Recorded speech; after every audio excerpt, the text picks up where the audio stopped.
the finger wave, so I think we're good to go. Well, good morning. Thank you all for being here for our final installation of Coffee with the Community.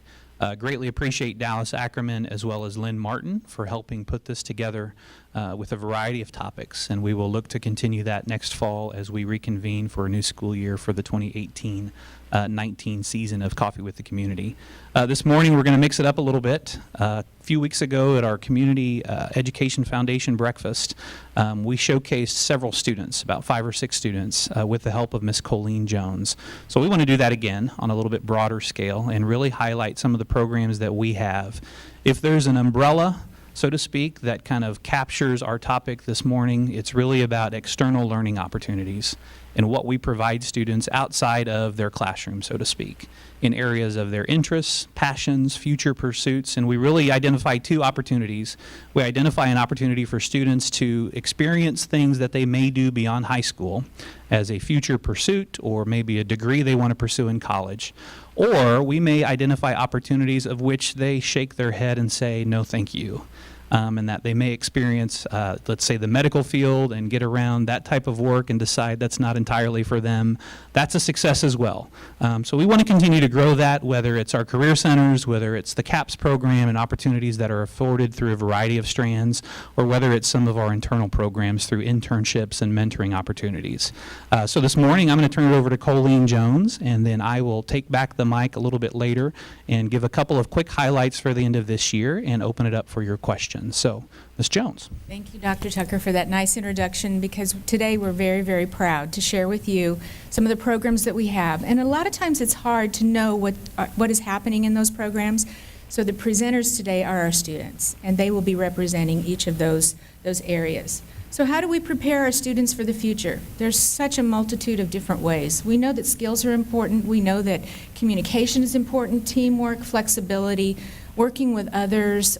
There's just so much. And so we hope to provide some of those opportunities for those students who are interested. So as you can see, part of our goal is to maintain lasting partnerships with our community so that we can reach out to them and have career mentors, we can have job shadowing opportunities, or lasting internships, because we want to make sure that we're a good pipeline for our own community and that we're a good resource for our students as well. So some of the career exploration programs that you will be hearing from today is just what Dr. Tucker mentioned. And so I'm going to turn this over to 2 of our students from the Northland CAPS program, and they're going to share a little bit about their personal experiences and what they've had this year. So Nick Fuller is in the engineering strand with Northland CAPS, and Jake Hall is in the international business strand. My name is Nick Fuller. I'm a senior at Liberty North High School, and I'm currently enrolled in Northland CAPS Engineering and Advanced Manufacturing strand. And Northland CAPS, for those of you that don't know, stands for the Center for Advanced Professional Studies. And so first semester what we do is we learn professional skills like presenting and tying a tie. And we also get to do industry work for business partners. And so for me, I was involved in a project for PAS Technologies where we made a cart for them to transport parts in their factory. And they actually use that cart right now. And then second semester, we get to do internships. So I'm at Liberty Hospital in the biomed department. And what that means is I'm pretty much a maintenance guy for all the medical equipment, but I get to work on the medical equipment every day and actually get to fix them. So it's a pretty cool program.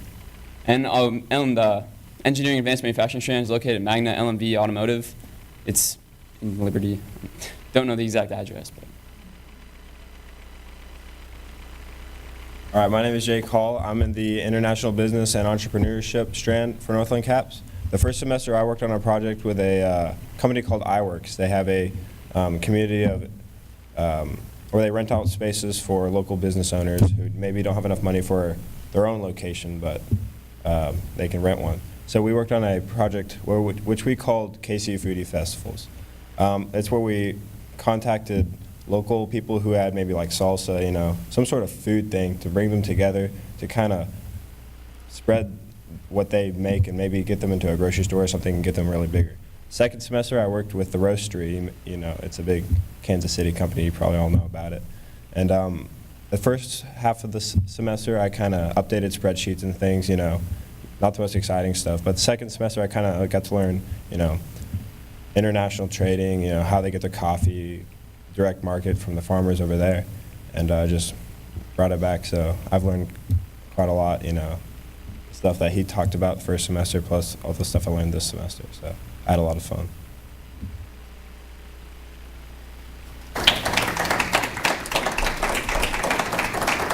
So as you can see listed on the screen, some of the locations that we have for Northland CAPS. What that means is that first semester, these students are in a classroom setting, and they're with a teacher during that classroom setting. They will work on projects, might be for that company, might be for other companies as well, but they really get that experience first semester. Then at the end of their first semester, you'll see a picture here of them interviewing. They will interview with potential businesses so that they can secure their internship for second semester. So second semester is when they have their internship, which is what these two gentlemen were talking about this morning. Okay. We are fortunate in Liberty to be associated with two career centers. And the Area Career Center is located in Excelsior Springs, long-standing relationship with Excelsior Springs, and the opportunities that they have for our students are incredible. They have a lot of different opportunities. So this morning we have two students, Lorena Calderon and Jakin Duncan, who will talk a little bit about the program that they're in at Area Career Center.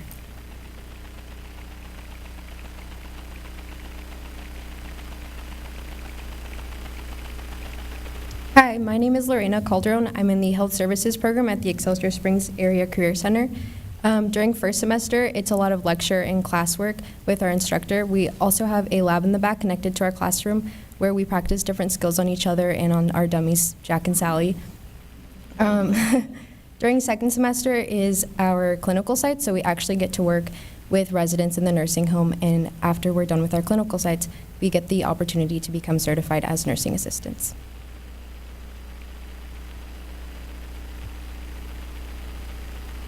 My name is Jakin Duncan, and I'm a senior at Liberty High School, and I've been going to the Career Center for 2 years now. My first year I did firefighting, and that trained us to get we're actually certified firefighters. We got our Firefighter 1 and 2 certifications, as well as hazmat operations, and then this year I'm doing EMT. And what that is, it trains us to be EMTs, and we're actually certified to go get a job right after high school. And we do skills such as anything an EMT would do, CPR, first aid, advanced airways, just anything like that. And the Career Center has just been great to me, and I'm so thankful that Liberty gives us the opportunity to send us to these programs.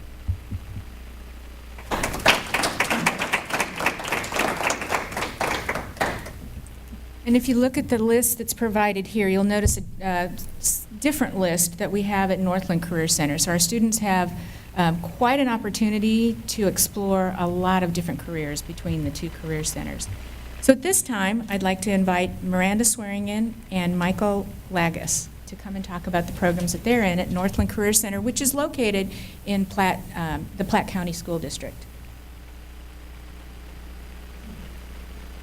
Hi, I'm Miranda Swearingen, and I represent the Health Sciences program at Northland Career Center. I'm a senior at Liberty High School, and essentially what we do for our Health Sciences program is sort of the same things that you're going to see at EACC, where we are going to be in the classroom with lecture for the first semester, learning everything that we need to know, doing activities of daily living that the residents of the nursing homes they might not be able to do themselves. And so the second semester, we actually go to 3 different sites, where we go to different resident homes, and we actually take care of these people. We learn how to apply what we learned in the classroom to on-the-job training, and we work to also get our certified nursing assistant certificate. Hi, my name is Michael Lagus. I'm a junior at Liberty High School, and I go to Northland Career Center for the Diesel Technology program. Our day is pretty split up. We start in the classroom doing board work, and then we usually are brought out to the shop, and we go and learn hands-on about what we were speaking about so we can understand it. And he brings us through all of that, and we have certain projects. We have a couple of semis that we have, the Career Center has. We work on those, we tear them all down, and it's a really good program. It teaches us, they also teach us about skills in the workplace and all of that, so we're ready to go to a job, and we can get an internship, and lots of our students are in internships and pretty much hired right out of the Career Center, and it's a great program.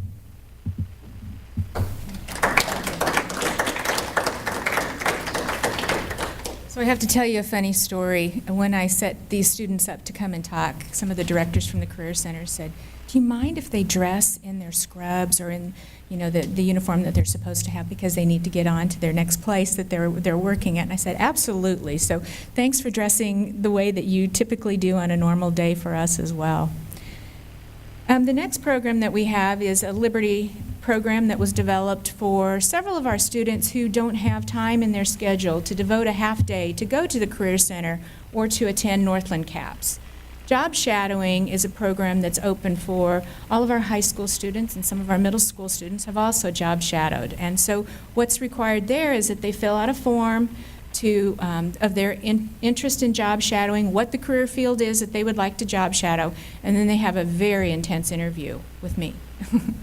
And then after talking with them a little bit and finding out what their interest is, then I work with employers, maybe in the Liberty area, Northland, or the Kansas City area, to find what would work for that student. So it's really working one-on-one with students and finding out what meets their needs. There's no cookie-cutter approach to this. And just as Dr. Tucker mentioned earlier, that if a student goes on a job shadow and finds out that's not something they want to do, that's equally as important. And I do have a funny story, too, to tell you. I had a girl one time who, several years ago, I think she's graduated now, so it's safe to tell the story. She did a job shadowing in architecture. And so she came in, several months later, and she said, this was great. I loved my job shadow. I said, so you have dermatology on here? And she said, yeah, architecture is great, but I never want to do that job in my life. So that is as important as knowing exactly what your career path is.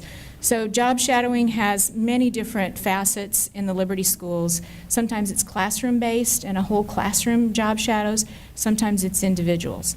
Today, I have 2 individuals who have job shadowed this semester, I believe, and they're going to share a little bit about what their experience was. So we have Joe Janess and we have Philip Lyons.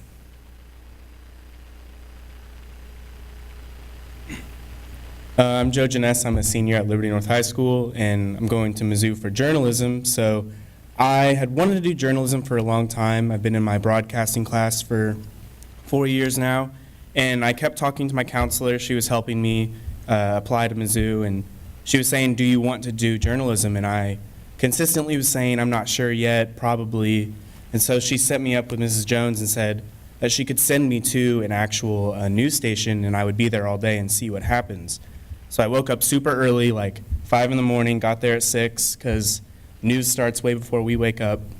And I just got to see the whole day. I saw how they made the news, what we saw. I saw what went into it and who was working on what, the different factors that different shows have and all this stuff. And I learned a lot about what I didn't want to do, but I also learned that I really like a lot of the things that they do. I went to 41 Action News in downtown, and it was a lot of fun, and I saw a lot of jobs that seemed it would be tedious, but then it seems like it would be fun. So it was a good way to see the broad spectrum of everything that could go into journalism, and I got to experience before I went to college. So now I know where I want to go and how I want to do it. Hello, my name is Philip Lyons, and I'm a junior at Liberty North High School. I had an interest in software development, so my counselor connected me with Ms. Jones, and there she got me connected with Cerner, which is a company that is here in Kansas City. Well, there I spent 3 to 4 hours a day, and then they basically took me around on a tour throughout the whole building area, and they showed me what it's like a day-to-day life as a software developer. Basically, they took me through their professional, very clean environment, and I got to meet with about 4 different people there. And they explained to me like what was their specific job, what they got to do, and how they helped the company. And in the main lobby area, they have all sorts of things explaining the company. Like they had a big screen showing how many lives they saved because they work with the hospitals around the area and internationally. And that's just about it. Thank you.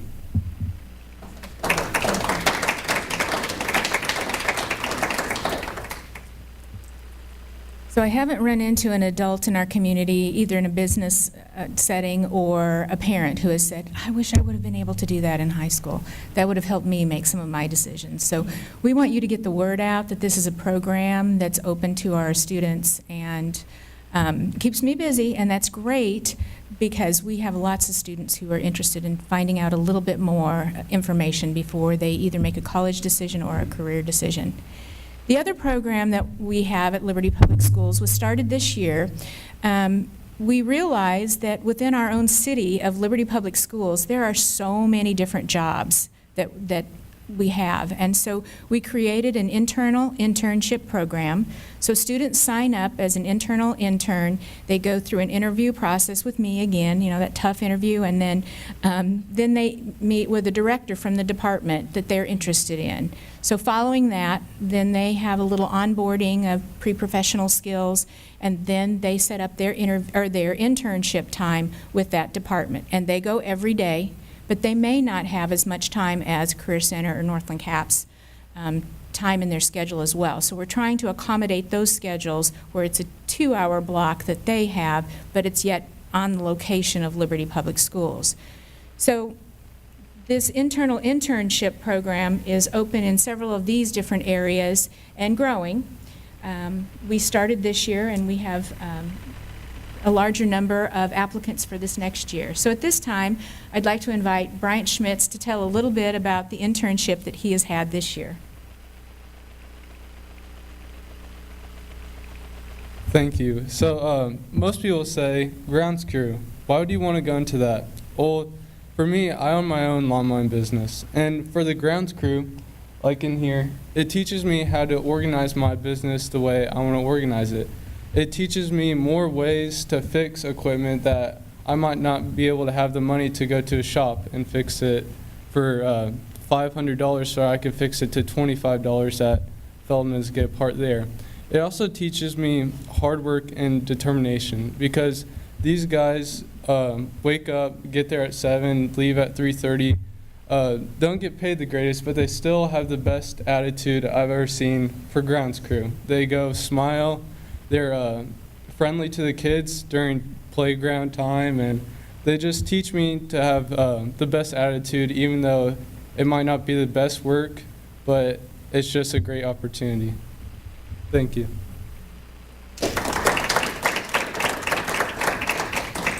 So you've heard a little bit about the experiences that our students have, and they're great. There are so many multiple stories that we didn't hear today that are happening out there. We have several students who attend Northland CAPS and the Career Centers on a regular basis every year, and so we're hoping that our internal programs grow as well. I just wanted to share with you another experience that we have for our students that happens in the spring, and because of a community committee, they have ensured that, and the Liberty School District Foundation, they have ensured that all of our juniors are able to take part of a simulation for financial literacy called Future Finance. And I know that a lot of you have volunteered to help make that simulation happen. We've had a lot of donors from the community as well. Students go through life as a 26-year-old as if they have a job, they have how much they're making per month because they've determined what field they want to get into, and so they go through the simulation of getting transportation, insurance, housing, shopping, all of it, childcare possibly.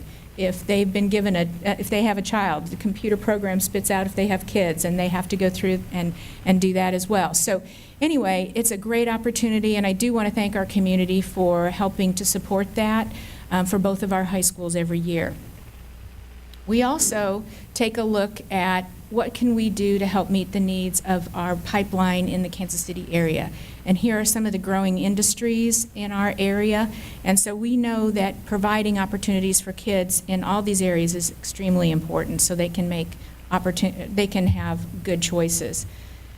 One way we do that is through a 7th grade Shadow Day. It's called Shadow Search Day, and that's in February, right around Groundhog's Day. And they're able to meet with many different employers in the Kansas City area who talk about their careers. So they get a little snippet of finding out what different areas are like, so they can make their choices then as they move into 8th grade, what some of those longer term courses are that they would like to sign up for. We also hold roundtables, panels. So if anyone is interested in being on those panels, I would love to know who you are so we can get you placed. Those are very valuable for our students as well. One other thing that I wanted to talk about is something new that the Academic Services Department has put together. It's called Liberty Pathways. That is a guide for courses. If students are interested in certain career fields, they can look up that career field. Architecture, for example. What are some courses in Liberty Public Schools that we have that maybe could help as elective courses, along with the general courses, of course? And then what does that economic outlook look like? And so they can kind of guide and find out what journalism is, engineering, EMT, or some of the careers that were mentioned today. So that's just brand new and is just online right now. So I encourage you to take a look at that, Liberty Pathways. And then, as always, if there's any questions or comments or anyone wants to volunteer, you can certainly contact me. But thank you, and I also want to thank Dr. Tucker, the Board of Education, for allowing these programs to go on and promoting them and being visionaries, because this is exactly what our students need. So thank you.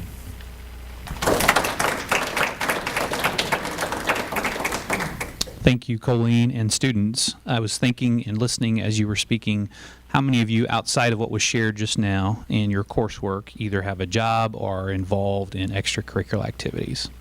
Pretty much everybody, right? So this is just a sliver of what you do.